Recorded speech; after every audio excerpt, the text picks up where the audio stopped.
Ladies and gentlemen, welcome back to the IndieZone. My name is Kathy. I've just checked the docket in Idaho versus Kohberger and noted that under the Idaho cases of judicial interest, which is the link that has multiple high-profile cases, one of which is Mr. Kohberger's, that there is a notation that the case summary sheet was updated by the clerk of court. It has the date of December 11th, 2024, which is today. And when this happens, there is usually a good indication that any documents that have been filed that are not under seal will be on the docket.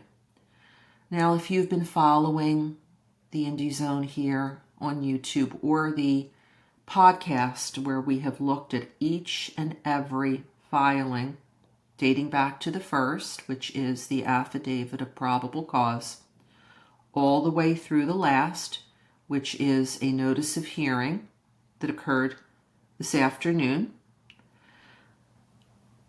you will know that on the 6th of December, 2024, the State of Idaho was required to file responses to some very, very important motions that Mr. Kohberger had filed pursuant to Judge Hippler's October 9th, 2024 pretrial and trial order.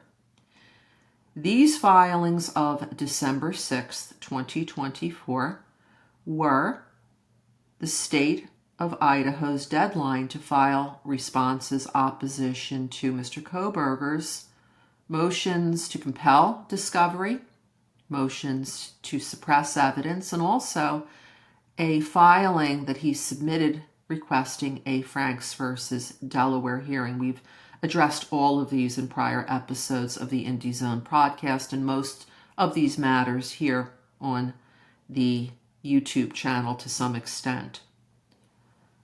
We reported a few days back that according to the case status report maintained by the clerk of court in Ada County, that on the 6th of December, the State of Idaho met their deadline and filed a vast array of documents. Some were under seal. Many, however, were not under seal. They should have been produced, appearing on the public docket so that the public would have an opportunity to read them.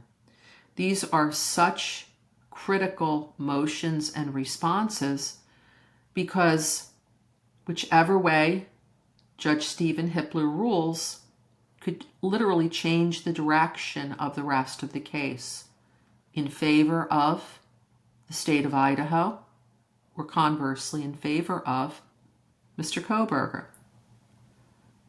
The unsealed documents, and there were many, objections to all of Mr.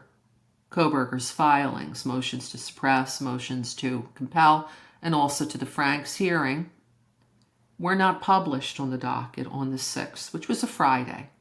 So we had anticipated that perhaps by Monday they would surely show up. Well, they did not on the 9th, nor did they on the 10th show up on the docket.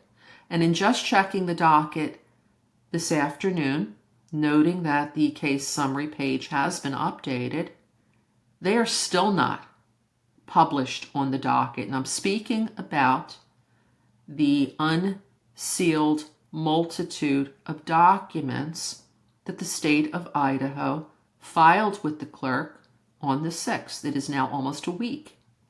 The last thing on the docket is a very, in my opinion, bizarre notice of hearing, which the defense filed. It's an ex parte, meaning that the State of Idaho will not be there with the defense and the judge. We don't know which motions. We do know that the notice of hearing states motions plural, so there's more than one. We were made aware in that notice of hearing that there would be live testimony. From whom and for what, we don't know. And we also noted that the certificate of service of that notice of hearing contains 3 names, the names of defense counsel. So the state of Idaho wasn't even served, it appears, with a copy of that notice of hearing. I don't recall ever seeing that before. I don't recall seeing that in this case before. So here we are on the 11th of December. The public still does not have access to these unsealed important documents with the defense's replies to these documents due on the 20th of December.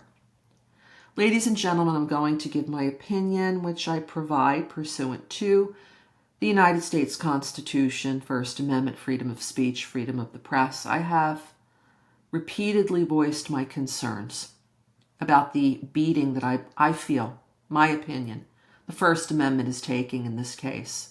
There have been so many things that have been withheld from the public from the beginning of the case based on requests from both sides. It's not just the state, it's not just the defense, it's both sides who have requested that matters be kept from the public. And then there's a non-dissemination order, so we don't get to see defense attorneys or state attorneys come out and give periodic press conferences. And before the arrest of Mr. Kohberger, there was virtually little information that was produced to the public from the Moscow Police Department. The public has never seen even an image of suspect vehicle 1, which is one of the major pieces of evidence that apparently got Mr. Kohberger arrested, as we know from the Affidavit of Probable Cause. So I am perplexed why almost a week after these important filings were submitted, they are continuing to be withheld from the public. Let me know your thoughts. Again, these are opinions that we proffer. In the comments section below, I read each and every one, and I do appreciate them.